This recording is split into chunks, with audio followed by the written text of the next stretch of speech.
Pero kahit ganyan yung kalagayan ni Biyawak, ay huwag pa rin tayo pagkumpiyansa.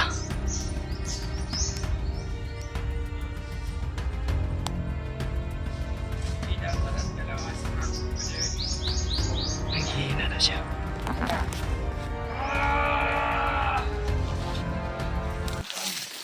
Komunal! Sige pa! Parang magandang araw pa yung barangay! Komunal,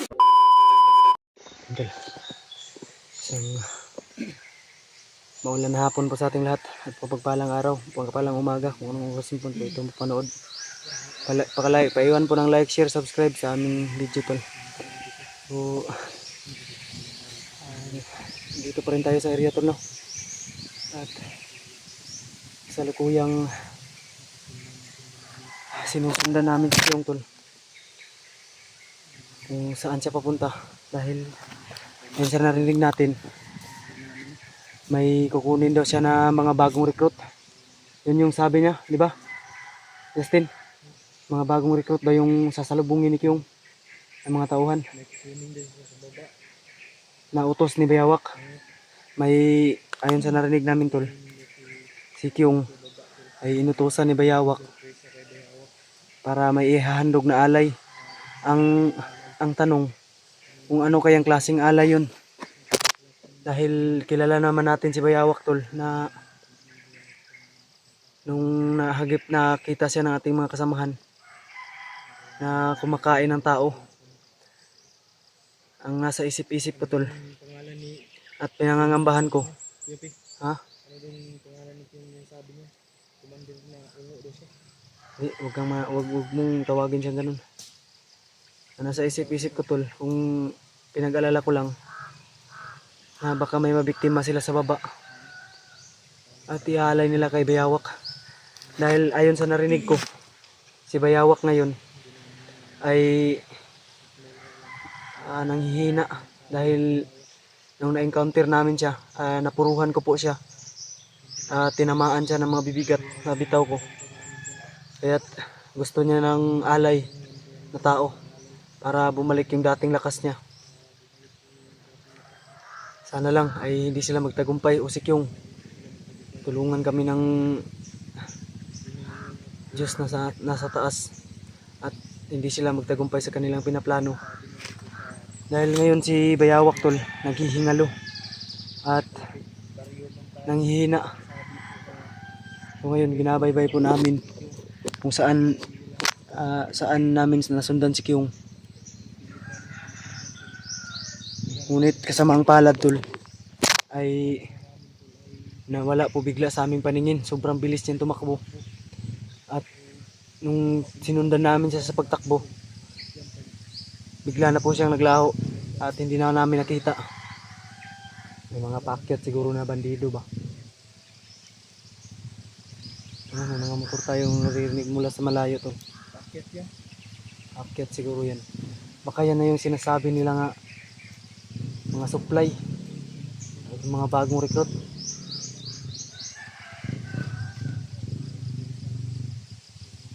So, hinihingi pa rin sa inyo tol ang yung mga time na dasal at paiwan na rin po ng isang like, isang share, isang subscribe. At huwag niyong kalimutan tol na ibahagi sa aming ibang kasamahan na sana ay makita itong ilang video na ito at maano nila kung ano nila po yung kaganapan dito, dahil patong-patong na po yung mas lalo lang lumala yung sitwasyon tuloy. Pero sa mga nag-aalala dyan sa amin tol, na nababasa namin sa comment na bumaba na lang daw kami instead na lumaban kami dahil wala daw kaming kaya. So hindi maaari tol, dahil nakasalalay po dito yung pamilya ni Kyung at yung magiging anak niya. Isa pa yun sa problema namin tol, si Buddy pala. Mapagsa hanggang ngayon ay hindi pa sila nakabalik. Ang huling sinabi lang sa atin na hindi pa kasi tayo nakapunta doon sa pinag-anuhan natin eh. Kasi yung sabi nila sa amin tol, yung huling sabi ni Buddy sa amin na magkita na lang daw kami sa isang malaking puno ng balete. Hindi pa tayo nakapunta doon. At doon na kami magkita-kita. Yung pinunturya Na baling yung atensyon namin kay Kyung tol. Dahil sinundan namin si Kyung para nagbabaka sakali kami na hulihin siya at gamutin. Pero sobrang tinik niya tol. At sobrang bilis ng kanyang takbo at naglaho lang siya na parang bula. At ang huling sinabi lang ni Buddy sa amin na magtatawag daw siya ng kasama na maaring tumulong sa amin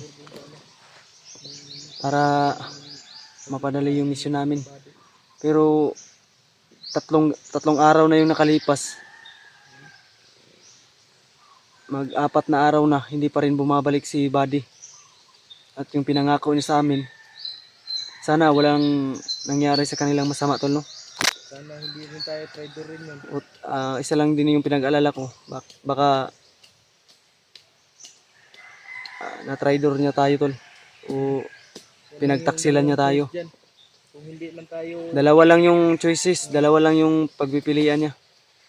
kung hindi tayo O traitor, dalawa lang yung nasa isip ko tol na ginawa ni Buddy. Kung hindi kami tinraidor o baka nahaharang siya ng kanyang mga kasamahan. Basta ipagpasal na lang po natin na maging maayos lahat. Yun lang po hiniling ko sa inyo tol. sana naging maayos. Sana'y Nagagabayan tayo ng kung may kapal. ipanalangin nyo kami sa ating Diyos na nasa taas. Kaming dalawa na magkapatid. At sana sa pamilya ko doon sa baba, walang mangyari sa kanilang masama dahil hindi ko matatanggap tol na pati pamilya ko madadamay sa sitwasyon na ito o sa mga pangyayaring ito. Laban namin magkapatid. Lalo na alam ni Kyung kung saan yung bahay ko. Kung saan yung pamilya natin ba? At alam niya kung saan talaga mismo location nakatira ko. Dahil bumibisita siya doon minsan tol. Ang mahirap doon, baka sarili niyang mag-ina ay yun yung ipapain niya kay Bayawak. Sana wag lang magtagumpay si Kyung sa inutos ni Bayawak. Kasi kontrolado na ngayon si Kyung tol ng kontrolado na po siya ni Bayawak. Yung ihip ng hangin ba parang iba. Kakaiba yung ihip ng hangin. Sa kabilang bundok ngayon, umuulan na siguro. Sa parting bahagi niyan tol ay medyo madilim na. So tara, hindi tayo magtatagal. Skaraboy, tara, proceed ta. Hindi tayo magtatagal dito.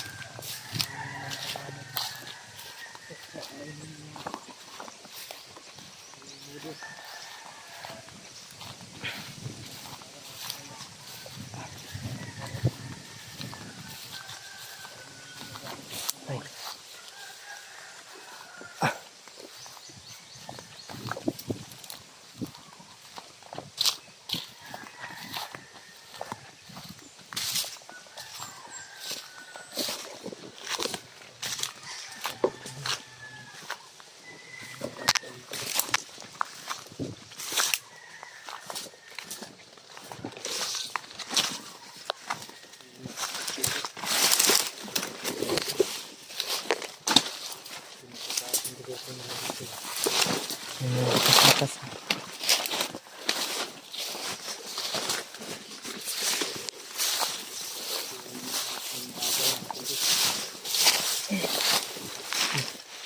Lakas ko na yun.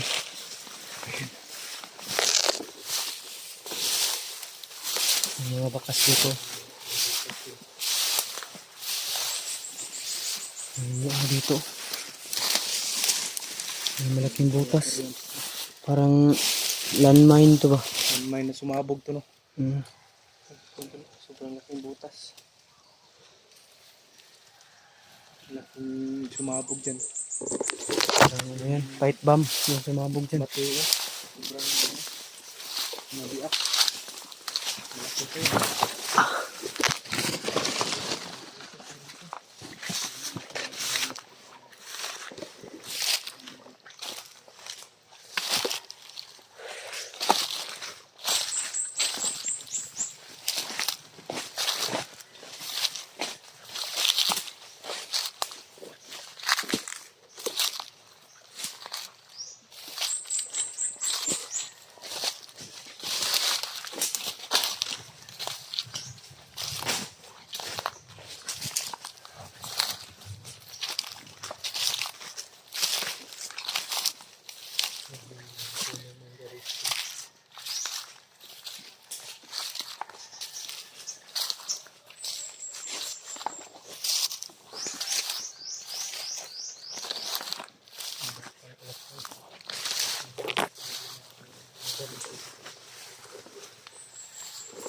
pa rin kumpiyansa. Lalong-lalo na sa mga puno sa taas. Kasi mahilig umakyat si Bayawak. Pero alam ko na alam mo na si Bayawak no. Ay nanghihina. Naghihingalo si Bayawak ngayon tol. Dahil napuruhan ko siya.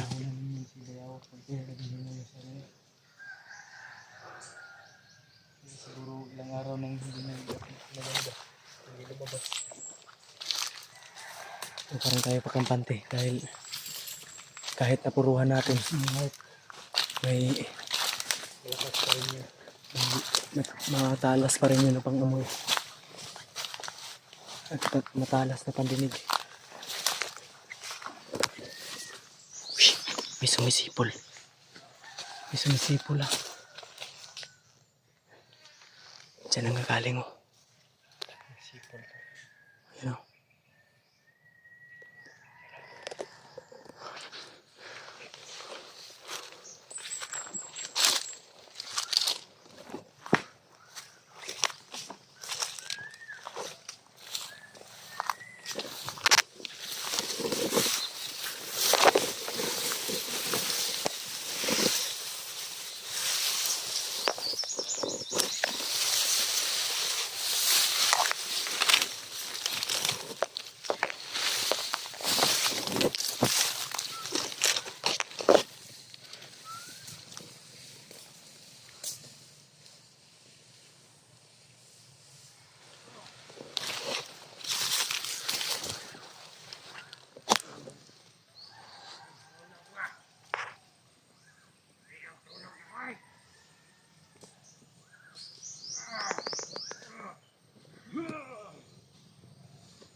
Nanghihina na si Bayawak.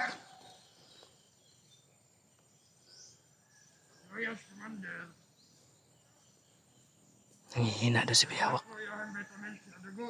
Patay. Vitamins daw na dugo.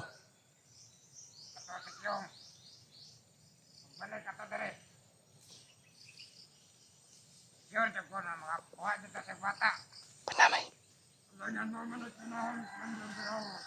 Bata daw tol. Yun daw nagbibigay ng lakas kay Bayawak. Yan sabi ko na nga ba.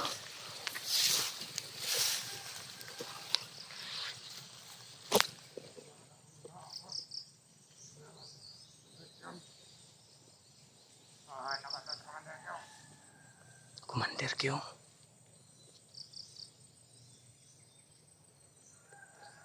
Nakasisigurado na sila.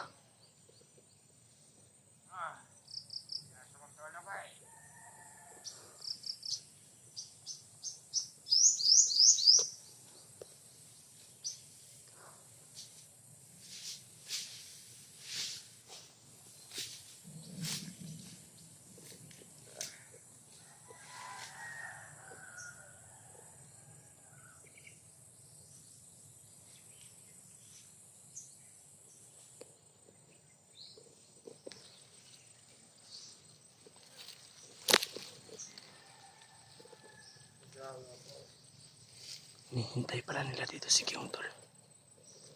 Si Kyung yung hinihintay nila dito. Nanghihina na daw si Commander Bayawak. Ayan. Dugo ng bata daw yung kinakailangan. Si Kyung yung naatasan para magkumuha ng bata.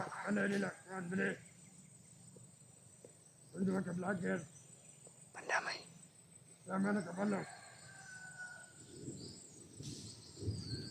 Pandamay, Diyos ko po.